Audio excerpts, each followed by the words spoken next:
So, hello and welcome back to another video, guys. Now, it's just a little mini review again today.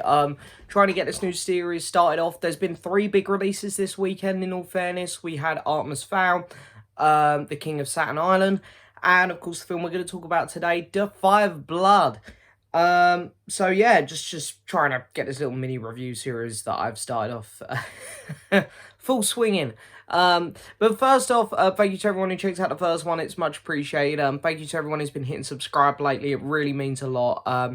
To my Patreon members, there's a video coming, I want to say tomorrow, if not 100% Saturday. Then the next 2 days I have free. And yeah, to everyone who's been checking out my podcast and stuff and all that lovely stuff, thank you so much. Of course, there's links in the description to all that if you want to follow me on any of those platforms. My Patreon, my podcast, Off to the Movies, my Twitter, and my Instagram. There are links to all of that in the description below, so check them out if you want to. Apologies again, not being in my normal spot. Still haven't found my tripod. I'm pretty sure I'm going to have to order a new one, which I won't be able to do for a week or so.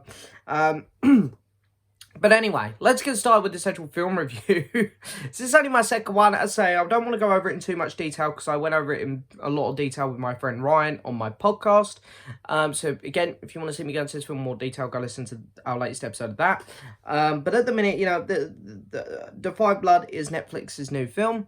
And it's a really, really good movie. This is a film which I didn't know what to expect. I'm not super familiar with Spike Lee. I watched BlacKkKlansman last year. No, 2018, sorry. BlacKkKlansman was 2018. I watched that and absolutely loved it. It was one of my very favourite movies from 2018, without a doubt. So I had high hopes going into this. I was a bit surprised it went to Netflix. But then, of course, with the current state that we're in with the pandemic, I wasn't too shocked, I guess. And it was a really nice surprise, this film, because after Artemis Fowl, I needed something good. And this film gave it to me.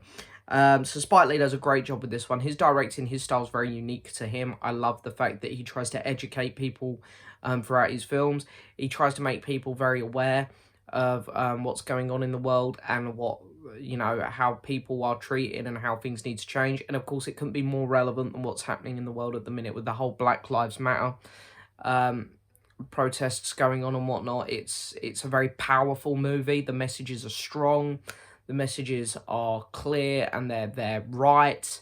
And it's fascinating that he manages to get his messages across through such a great movie, because the messages aren't in your face, really, which, you know, some films and TV shows love to do.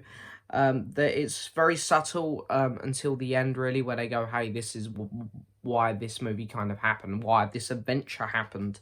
But the film itself still focuses on these characters. You've got 5 of them. 4 of them, of course, old soldiers from Vietnam and stuff, or who went to Vietnam. And one of them has brought his son along. And it's a really, really good story. The characters bond in this film so well. Like, from the word go, you kind of get why each one's there and why each one's doing what he's doing. And they all are very likeable in their own ways. I really love the relationship with the character Paul and his son, David, I think his name was. And I really like how they sort of bring in this a mine squad. Like, those of you who've seen the film know what I mean. But they work really well into the story. The flashback sequences work really well. I love it, the way they filmed it. It looks stunning. Chadwick Boseman, of course, stars in the flashback bits. He's kind of like the highlight for this film. He's on all the posters at the front. Even though he's not really the main character, I know why they've done it, because he's Black Panther and he's very famous. But the standout performance from this one is for Delroy Lindo. Apologies if I'm pronouncing his name wrong, but I'm pretty sure that's right. And his performance in this film, I don't think I've seen him in anything else. I'm just quickly having a gander here. I'm pretty confident I haven't seen him in anything else. But he was absolutely fantastic in this movie. Like, incredible. His performance was fantastic. I know some people think this film's a bit too long. I disagree. There wasn't any points where I felt it was dragging. Everything was relevant. The cinematography was gorgeous. It was fantastic. The pacing was good. The score was really good. It felt very 80s, the score. like how Vietnam films that come out in the 80s, the very cheesy ones like Rambo and stuff, even though this film is far better than like not the first Rambo, but like the ones where he's actually put in Vietnam. It kind of almost teases those films through the score. It's a good score, and it builds really well through the action scenes. The action sequences are really, really well done. The choreography's great. They're realistic. They're not your over the top Rambo action scenes, which is nice.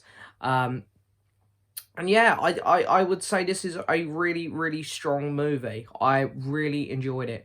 Out of 10, I'm gonna give this film an 8. I'm going to go with an 8 at the minute. On my podcast, I gave it an 8.5. So, I'm definitely in that ball pit of 8, 8.5. I'm really not sure. It's sort of there. But I'm going to go with 8 on the channel at the minute, I think.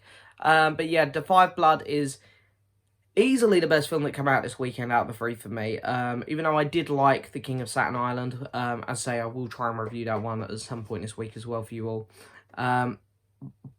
Artemis Fowl, we all know how Artemis Fowl went over. But Da 5 Blood is easily, for me, the best one that came out this weekend. It's a really good movie. It's on Netflix, hey. It's a very easy watch on Netflix, because it's on Netflix.